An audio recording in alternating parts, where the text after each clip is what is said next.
প্রতিটি দেশের নিজস্ব পুলিশ বাহিনী থাকলেও অপরাধী যদি দেশ ছেড়ে অন্য কোথাও পালিয়ে যায় তখন দরকার পড়ে আন্তর্জাতিক পুলিশের। এই দায়িত্বই পালন করে ইন্টারপোল।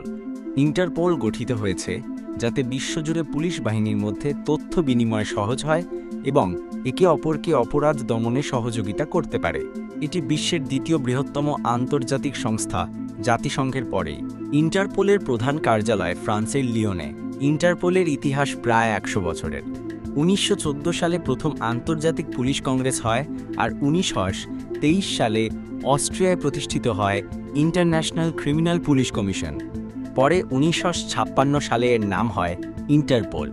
দ্বিতীয় বিশ্বযুদ্ধের সময় এটি রাজনৈতিকভাবে ব্যবহৃত হয়েছিল, তাই যুদ্ধের পর তা পুনর্গঠন করা হয় এবং এটি নিরপেক্ষ ও অরাজনৈতিক সংগঠন হিসেবে কাজ শুরু করে।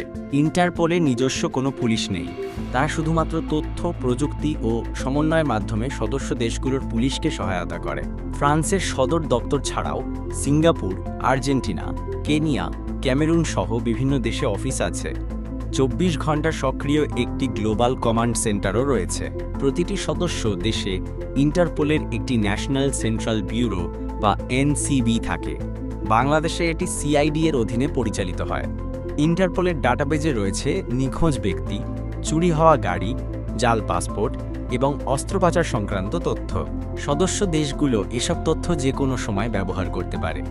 অপরাধীদের ধরতে ইন্টারপোল বিভিন্ন রঙের নোটিশ জারি করে। সবচেয়ে আলোচিত রেড নোটিশ, যার মাধ্যমে একজন পলাতককে যে কোনো দেশে গ্রেফতার করা যায়।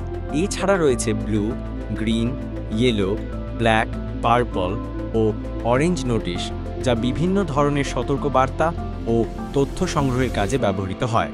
তবে ইন্টারপোল নিজে কাউকে গ্রেফতার করতে পারে না, এটি কেবল তথ্য দিয়ে সদস্য দেশগুলোর মধ্যে সমন্বয় করে।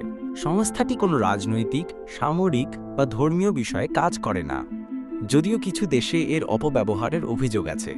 বাংলাদেশ 1976 সালে ইন্টারপোলের সদস্য হয়। এখানে এনসিবি ঢাকা নামে একটি ইউনিট রয়েছে, যা আন্তর্জাতিক অপরাধীদের শনাক্ত, রেড নোটিশ জারি এবং বিদেশ থেকে ফিরিয়ে আনার কাজ করে।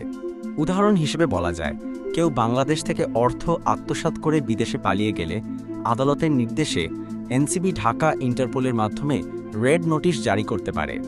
পরে সেই ব্যক্তিকে ফিরিয়ে আনার জন্য কূটনৈতিক পদক্ষেপ নেওয়া হয়।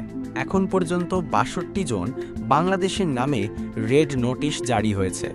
ভিডিওটি ভালো লাগলে লাইক দিন আর এই ধরনের আরও ভিডিও পেতে চ্যানেলটি সাবস্ক্রাইব করে পাশে